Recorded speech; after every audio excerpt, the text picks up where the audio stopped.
It's not hard to see that conspiracy theories flourish just about anywhere in the world.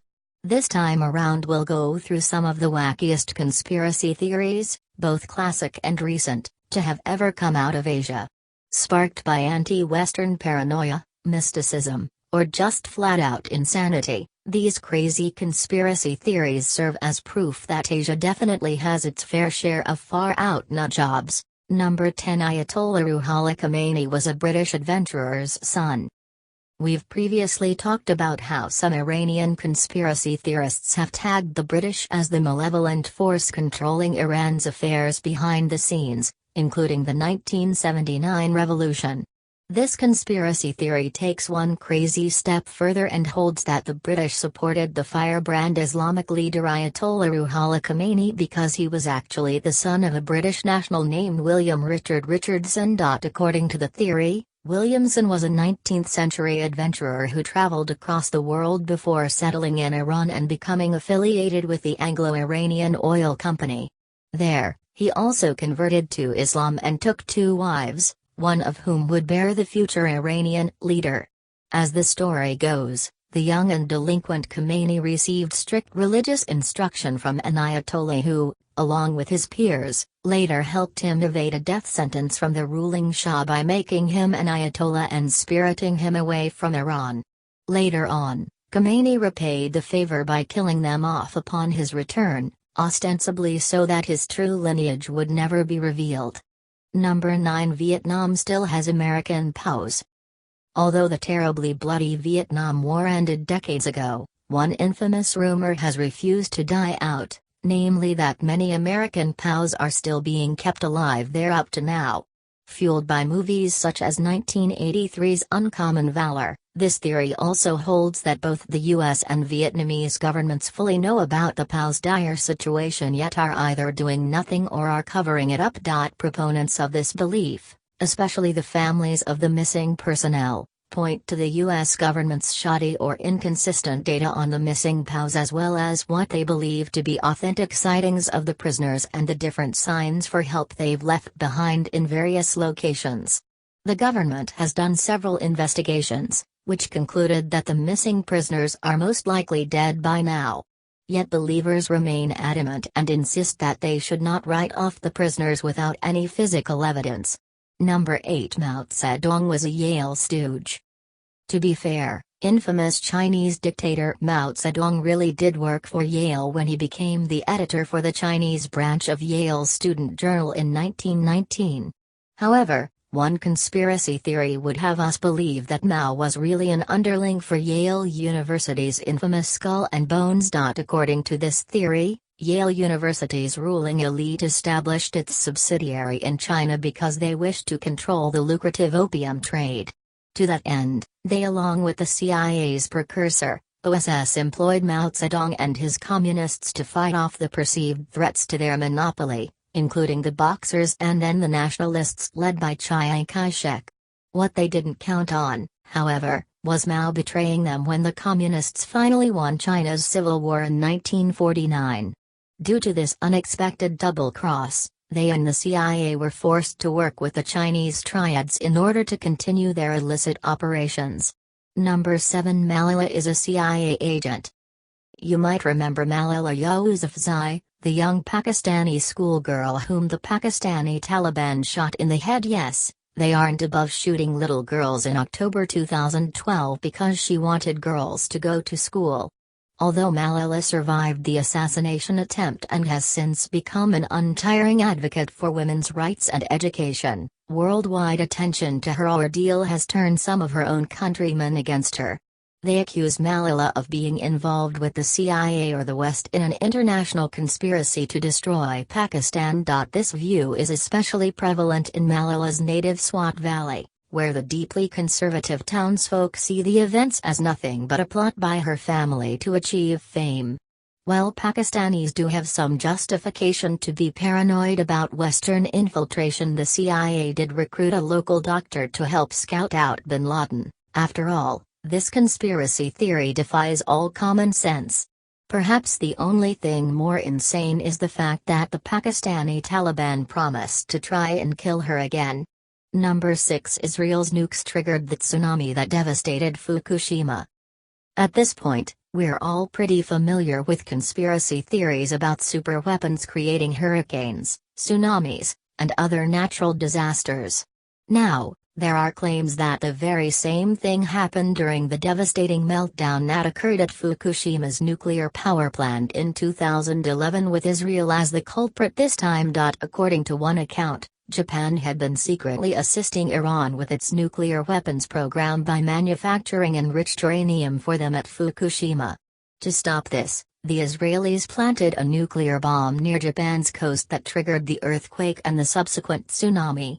In the other version, Israel initially assisted Japan with its nuclear weapons program on orders from President Bush and Vice President Cheney to counter China's growing influence. However, the Israelis got angry when the Japanese became supportive of an independent Palestinian state.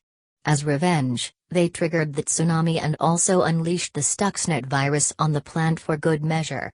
Number 5. North Korea carried out the Boston bombings.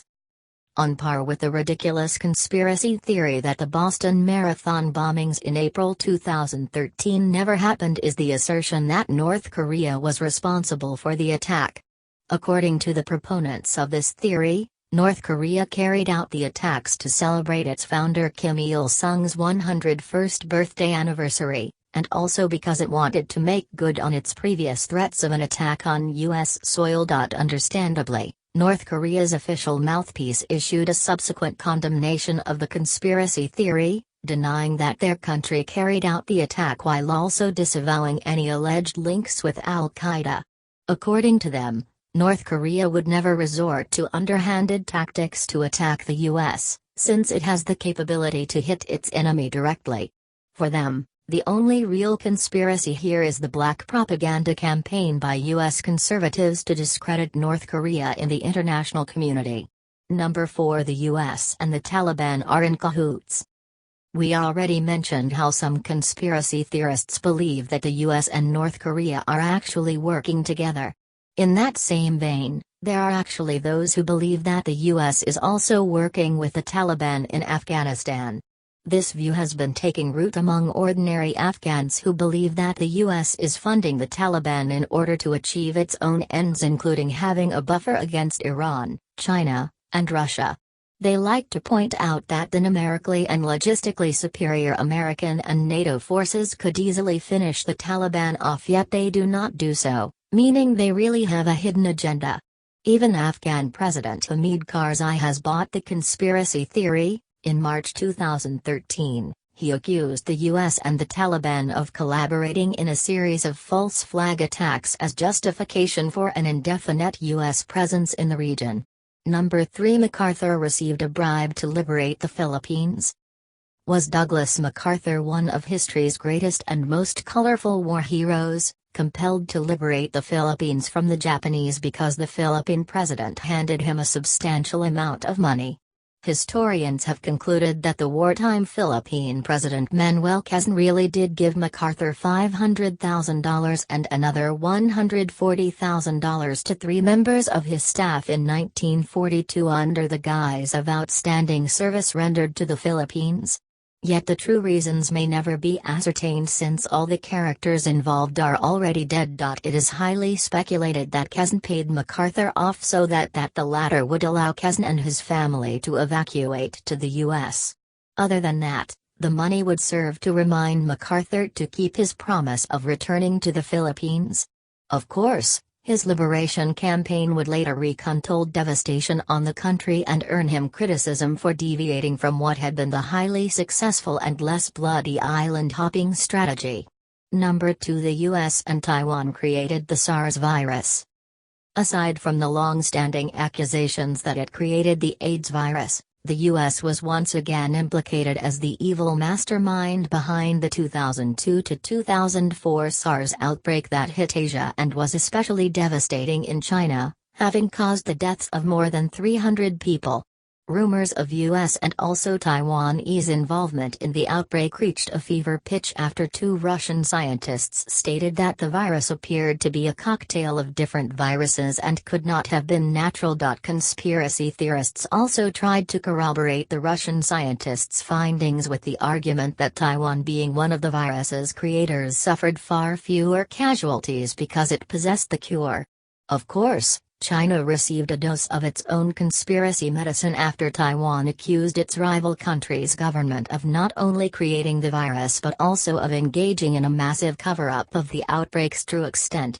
Number 1. Ancient India suffered a nuclear attack. Did ancient civilizations really possess the power of the atom bomb? For some conspiracy theorists, the answer is a clear yes. According to them, divine beings or ancient aliens transferred the technology to various ancient civilizations. They were also not averse to using it themselves, as was supposedly recorded in ancient texts such as the Mahabharata, which speaks of a projectile charged with all the power of the universe.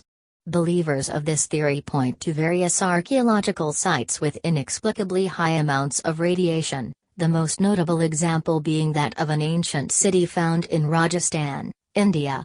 If the theory is to be believed, the city suffered a nuclear attack 8 to 12 millennia ago, resulting in the deaths of 500,000 inhabitants. Subsequently, the city retained dangerous levels of radiation, which would explain the abnormally high number of people in the area who suffer from cancer or birth defects. Of course, this theory is not limited to Asia. It is also held that North America's Great Lakes are actually craters from an atomic blast.